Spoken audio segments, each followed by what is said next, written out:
We tend to think of the classic door-to-door salesperson as, a figure from another era, don't we? Sort of black and white movie stuff. Yeah, definitely. Like something out of the past. But take a moment to consider this. Aren't we all in some way involved in sales today, even if it's not our job title? That's a really thought-provoking way to kick things off. It makes you wonder how the whole definition of sales has shifted. It really does. And it's fascinating to look at someone like Norman Hall. People call him the last Fuller Brush salesman. Oh, the Fuller Brush man. Right. Oh. Imagine him, walking into a modern office, his sales pitch involving a $21.99 ostrich feather duster. Wow. He'd just chat, show his goods, promise next day delivery, that sort of thing. Exactly. He really embodied that old direct sales model. A true representative of that bygone era. It feels almost quaint now, doesn't it, compared to today's landscape? It does. And it's a bit jarring, really, to recall that Fuller Brush, that symbol, actually filed for bankruptcy reorganization back in 2012. Right. I remember hearing that. You'd think, with all the economic shifts in the internet, that the sales profession would have taken a huge hit. Mhm. But here's where it gets really interesting. Okay, I'm intrigued. Go on. Despite those massive changes, the proportion of the U.S. workforce in sales has stayed remarkably constant. It's like roughly 1 in 9.9 people. Still, wow. Yeah. And get this, between 2000 and now, the total number of sales jobs has actually increased. Increased, not decreased. Increased. Yeah. And the Bureau of Labor Statistics even projected nearly 2 million new sales jobs by 2020. So the internet didn't kill sales. It seems to have just, reshaped it. That suggests that, well, while the methods of selling have evolved dramatically, the fundamental importance of being able to, influence others, move ideas forward, that remains as strong as ever, maybe even stronger. Exactly. Now, to understand this shift, maybe think about the Pixar pitch concept. You know that narrative structure Pixar uses for their movies? Oh, yeah, the once upon a time thing. Right. It's like, once upon a time, every day, one day. One day. Because of that, until finally, it's just a quick way to tell a compelling story. A really powerful tool for simplifying a complex narrative. Yeah. Right. So let's try a little Pixar pitch for this situation. Like, once upon a time, only specific people were salespeople. Okay. Every day, they sold things, and the rest of us, well, we had different roles. One day, the world started changing. More of us became our own bosses, freelancers, entrepreneurs. Aid economy and all that. Exactly. Yeah. And because we were entrepreneurs, we also had to sell our services or products. At the same time, big companies realized that, rigid job descriptions weren't as effective anymore. Right. Needed more flexibility. And because of that, they started looking for people with elastic skills, people who could persuade, communicate value. Meanwhile, the economy shifted more towards education and healthcare fields, fundamentally about moving others, right, to learn or to improve their health. The ed-med sector, yeah. Until finally, many of us found ourselves in roles that require sales skills, even if we don't have sales in our job title. Yeah. How does that little story resonate? Oh, absolutely. That really clarifies how widespread the need for these skills has become. The lines have definitely blurred significantly. And there are really two main forces driving this, I think. First, that explosion of micro-entrepreneurship you mentioned. Right. The U.S. Census Bureau estimates over 21 million non-employer businesses. Think freelancers, consultants, small online shops, often just one person doing everything. And selling is a huge part of everything when you're on your own. It has to be. And we can't ignore the impact of smartphones and tech, like Square, Pay Here, Go Payment, stuff like that. Oh, yeah, made it so easy. Made it incredibly easy for individuals to take payments, basically become mobile sellers. Yeah. And it's not just physical goods. It's selling expertise, creative work, services. Your personal brand, almost. Exactly. Even a major software company like Atlassian, they famously have no traditional salespeople. Their CEO actually said, we have no salespeople because, in a weird way, everyone is a salesperson. That says a lot. It really underscores the idea that the ability to articulate value, to influence, it's not just one department's job anymore. It's a core competency for pretty much everyone. Precisely. Which brings us neatly to the second big reason, that growing demand for elasticity of skills in established companies. Elasticity, meaning adaptability. Yeah, adaptability, flexibility. In today's, rapidly changing business world, fixed skill sets can be a disadvantage. Companies need people who can adapt, move between roles, and bring a persuasive element to whatever they're doing. That capacity to pivot, to integrate different skills, including influence, definitely highly prized now. Think about Valerie Conan. She's a terrestrial ecologist. That sounds purely scientific, right? Yeah, mostly research, you'd think. But she also has to write compelling proposals, pitch her services to clients, persuade colleagues about research approaches, or Sharon Twiss, a content strategist. She told the author, "Almost everything I do involves persuasion." Even for internal projects. Yeah, convincing project managers, guiding freelancers. She even joked that getting agreement on lunch plans involves a bit of selling.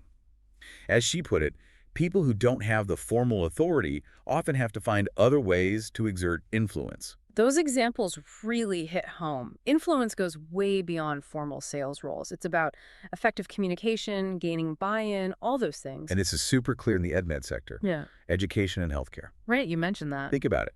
The core purpose of both is fundamentally about moving others, isn't it?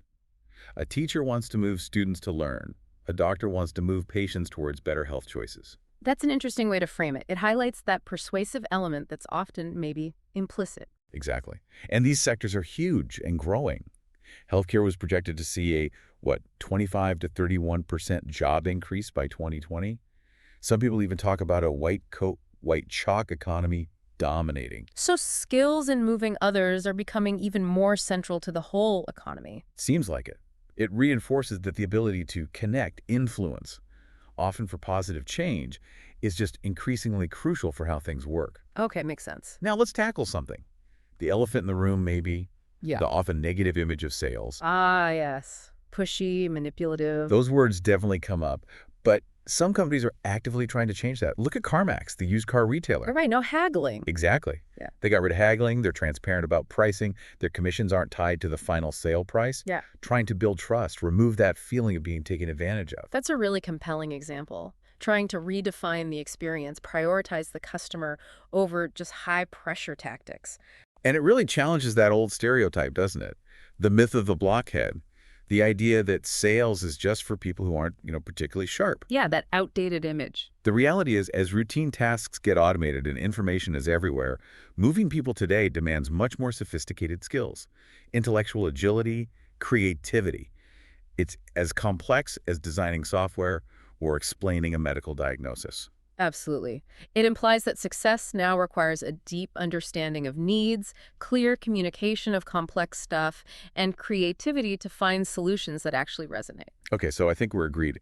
We're all kind of in sales now, whether we like it or not, or whether it's in the job title. Seems unavoidable in many ways. So what are the new rules? What are the essential abilities for navigating this?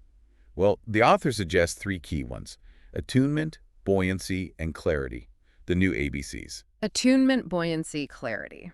Okay. Let's start with attunement. What's that all about? Attunement is fundamentally about perspective taking, really understanding someone else's viewpoint. And here's a counterintuitive bit. Feeling powerful can actually hinder your ability to do this. Powerful. How so? Well, think about the E-test. If I asked you to quickly draw a capital E on your forehead with your finger, would you draw it so you could read it? Or so someone facing you could read it? Huh. Okay, I'd probably draw it so I could read it. No, wait. So they could read it. It's tricky. But studies show that the more powerful people feel, the less likely they are to consider the other person's perspective and draw the E correctly so the other person can read it. That's fascinating and a bit unsettling. It suggests holding authority can kind of narrow our focus, make it harder to truly see things from another side. Exactly. In the past, sellers often had an edge just because they controlled the information, right? Product features, medical knowledge, whatever. The information asymmetry. Yeah. But now, with the internet, that information gap has largely vanished. For you, for me, for everyone. So effective influence relies less on authority and more on the opposite. Yeah. Deeply understanding the other person's perspective, getting inside their head. So it's a shift from a power dynamic to one based more on understanding and connection. Precisely. And it's important to distinguish between empathy and perspective taking here. They're related, but different. Okay, how so? Empathy is more about feeling with someone, sharing their emotions. Perspective taking is more cognitive understanding their thoughts and feelings, getting inside their heads, as researchers put it. Ah, okay. Head versus heart, maybe. Sort of. And when it comes to actually moving others effectively, that cognitive understanding, the perspective taking, is often the more powerful tool. That's a crucial distinction. Empathy builds connection, sure, but understanding their viewpoint allows for more strategic, tailored communication. Right. And attunement also involves understanding people in their social context, their relationships, networks. This is where social cartography comes in. Social cartography, like mapping relationships. Yeah, basically. The ability to quickly read a situation, mentally map out how people are connected, who influences whom. Think of a skilled negotiator sensing the dynamics in a room. That ability to read the room, understand the underlying currents, definitely vital, especially when multiple people are involved. Exactly. So how can you actually cultivate attunement? Well, one technique is strategic mimicry, sometimes called the chameleon effect. Mimicry, like copying someone. Subtly. It's about mirroring someone's behavior, posture, speaking tempo, gestures. But the key is watch, wait, and wane. Observe, don't jump right in, and keep it subtle. What? Wait, Wayne. Okay. Research consistently shows this subtle mirroring can significantly improve rapport, even lead to better negotiation outcomes. Interesting. It taps into that subconscious thing where we feel more connected to people who are sort of like us, even in small ways. Another really practical technique is the empty chair exercise, Yeah. famously used at Amazon. The empty chair for the customer. Exactly. In meetings, an empty chair physically represents the customer. It's a constant reminder. What are their needs, their pain points? What would they think of this proposal? I like that. A tangible prompt to keep the focus outward. You can adapt it easily, right? Right. Preparing for a meeting, the chair is your audience. Planning a difficult conversation, it's the other person. Helps you anticipate. Yeah, that's a good mental tool. And here's a surprising finding about personality. Get in touch with your inner ambivert. Ambivert, not extrovert or introvert. Right. Adam Grant's research showed the most successful salespeople often aren't the extreme extroverts or the deep introverts, but those in the middle ambiverts. They have that balance of assertiveness and listening. Huh. So it's not about being the loudest or the quietest, but having that flexible middle ground. It suggests a nuanced approach. Combining articulating your ideas with really listening and understanding is often most effective. Makes sense. Another good exercise for boosting attunement, the conversation with a time traveler. Imagine explaining something totally ordinary now, like using a smartphone or ordering groceries online, to someone from, say, 300 years ago. Oh, wow. Yeah, that would be tough. You suddenly realize how many assumptions you make about shared knowledge, right? It forces you to consider the other person's frame of reference, break things down. That's brilliant. It highlights how much context matters, how easily we assume understanding. Finally, try this with a group. Ask, what do we have in common here? Encourage people to go beyond the superficial. Maybe everyone's faced a similar work challenge or shares a hobby. Discovering those commonalities builds rapport, helps you attune. Finding that shared ground is pretty fundamental for connection, isn't it? Definitely. Okay, so that's attunement.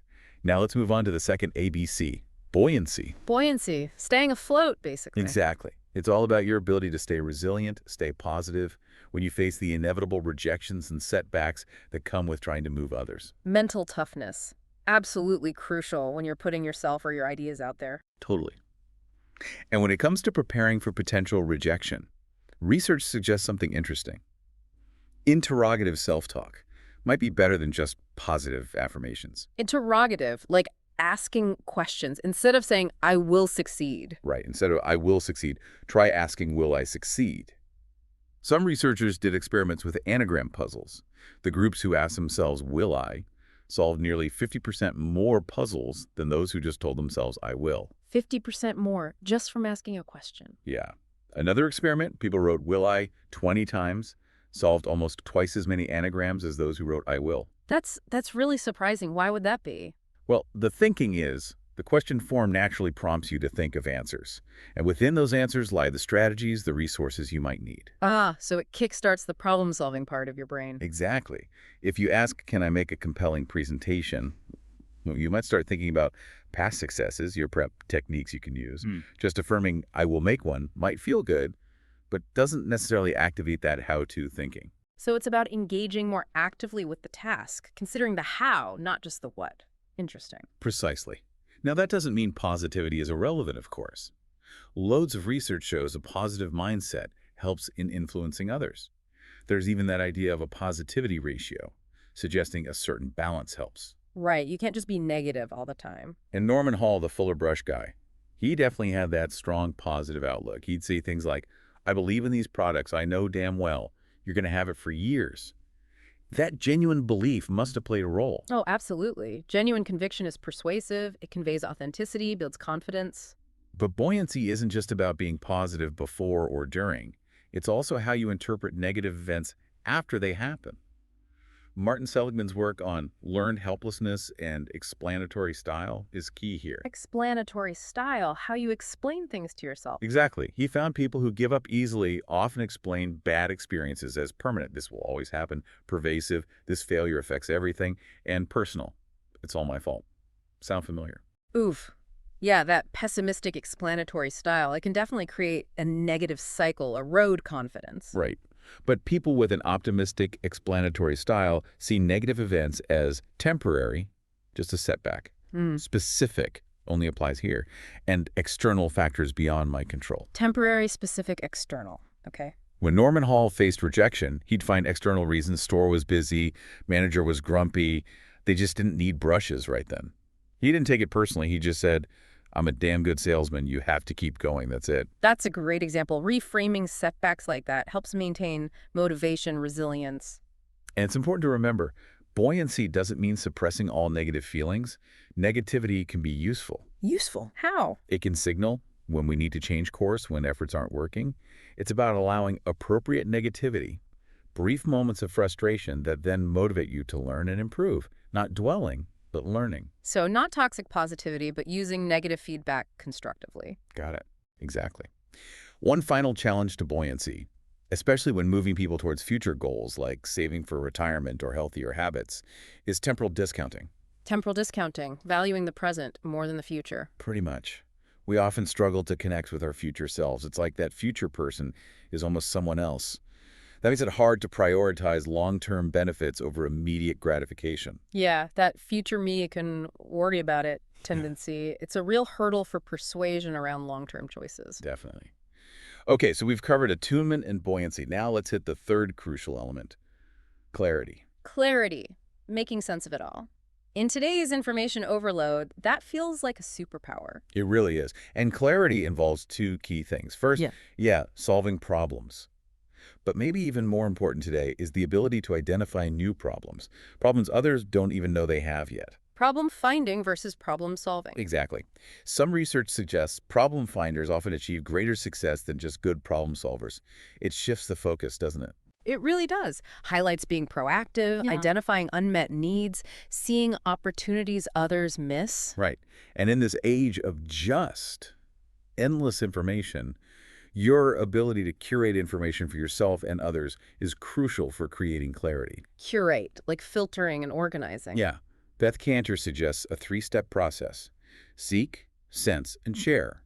First, actively seek out reliable, relevant info. Second, make sense of it, organize it, add your insights, maybe share your perspective. Finally, share that curated info, helping others see their situation differently, maybe uncovering problems you can solve. Seek, sense, share. That's a practical framework. Curation becomes vital for cutting through the noise, providing synthesized insights. And another powerful tool for clarity is framing, how you present information. Framing, right, context matters. Definitely. There are several useful frames. First, a less frame. We think more choice is better, right?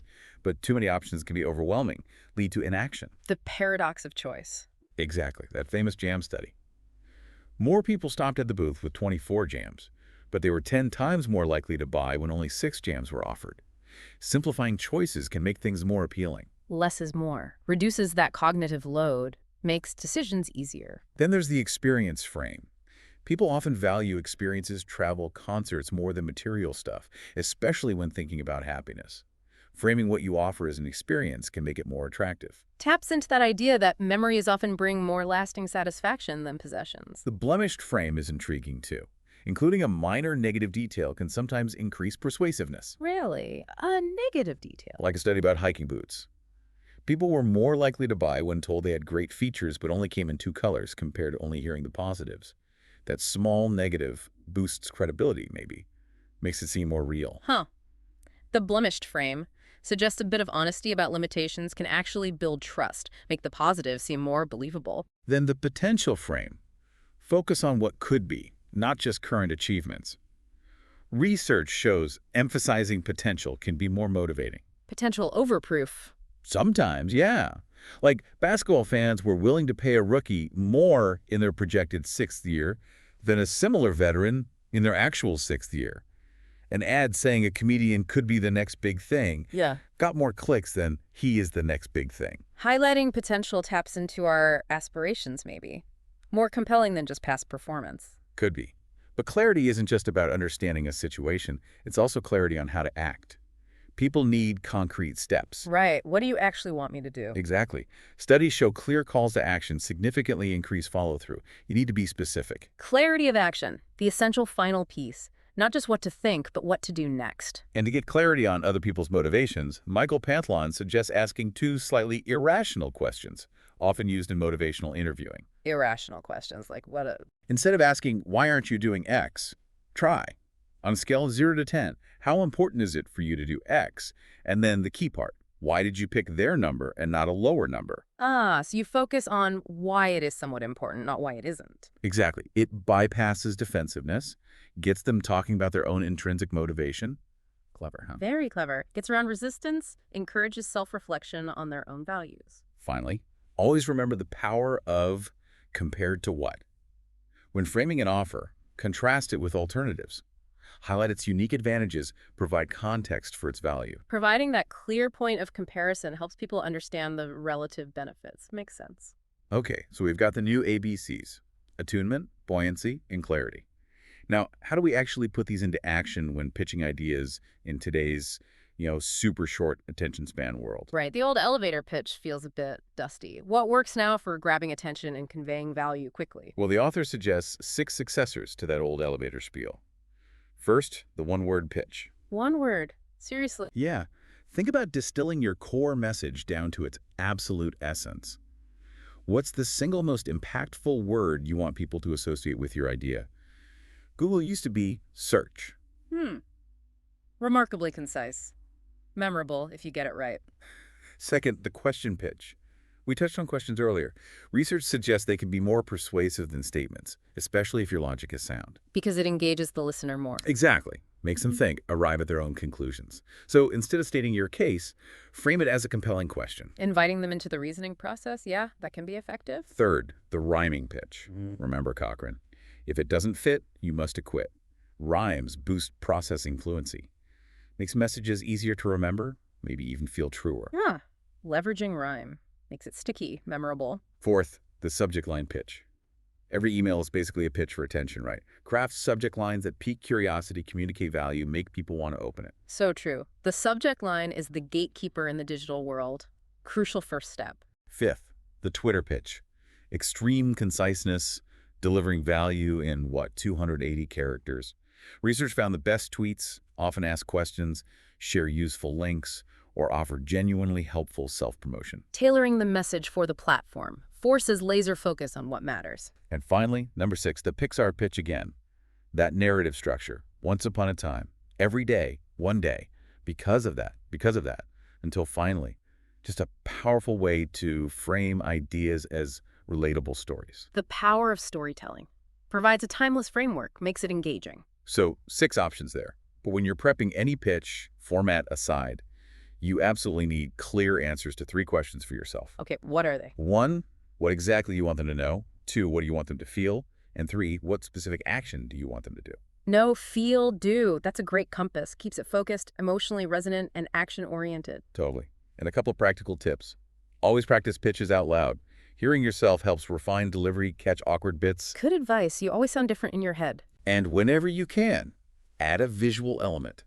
A compelling image, simple chart, a relevant prop even, makes it more engaging, memorable. Using both auditory and visual channels boosts engagement and retention. Makes sense. Beyond the pitch structure itself, the principles of improvisation, like from improv comedy, are incredibly valuable for moving others. Improv, like yes and. Exactly. That's a key one. Hearing offers, the yes and approach. Yeah. Actively listen, accept what others contribute, and then build on it instead of shutting it down. Fosters collaboration, keeps dialogue open, encourages new ideas. I like that. Another core improv principle, make your partner look good. Let them look good. Yeah.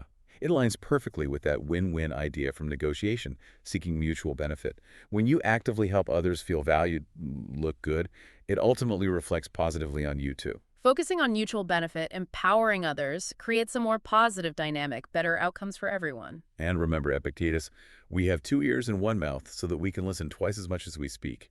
Consciously take 5. Listen more than you talk. Active listening, the foundation of understanding, really, lets you connect with their needs, their perspective. Finally, make it personal. 2 sides to this. Genuinely recognizing the individual you're serving and putting your authentic self behind what you offer. Okay, examples. Think about that Kenyan Road Safety Initiative empowering passengers to speak up to drivers, or radiologists looking at patient photos connecting with the human behind the scan.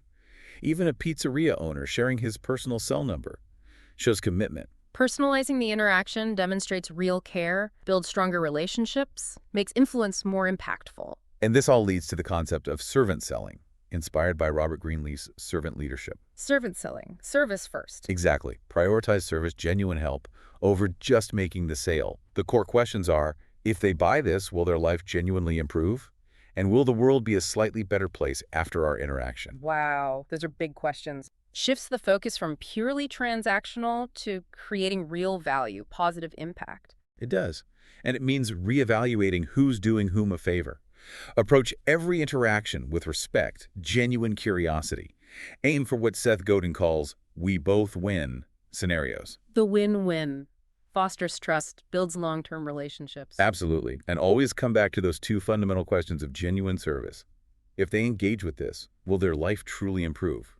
Will the world be a little better afterward? Powerful ethical guardrails for our efforts to move and influence others positively. If you can't confidently say yes to both, maybe it's time to rethink the approach. It's definitely something to keep in mind. So to kind of wrap this all up, we've explored how we are all basically in sales today. That old door-to-door image might be fading, but the ability to connect, to move others, it's just vital now. It really is a core skill across the board. And those new ABCs, attunement, understanding others, buoyancy, resilience, and clarity, communicating effectively, they provide a framework. A roadmap for navigating influence in the modern world. And successful pitching now needs structure, sure, but also adaptability, improvisation, and always keeping the audience and service in mind. It's a comprehensive way to think about persuasion today. So here's maybe a final thought for everyone listening. Yeah. How can you more consciously apply these ideas, servant selling, the new pitch techniques in your own daily interactions, both at work and, personally? Good question to ponder. Think about how you can build more meaningful connections, achieve more positive outcomes, not just for you, but for the people you interact with. And maybe ask yourself, do my interactions leave others and maybe the world around me just a little bit better off? A challenging but important reflection, making sure our influence is used for good.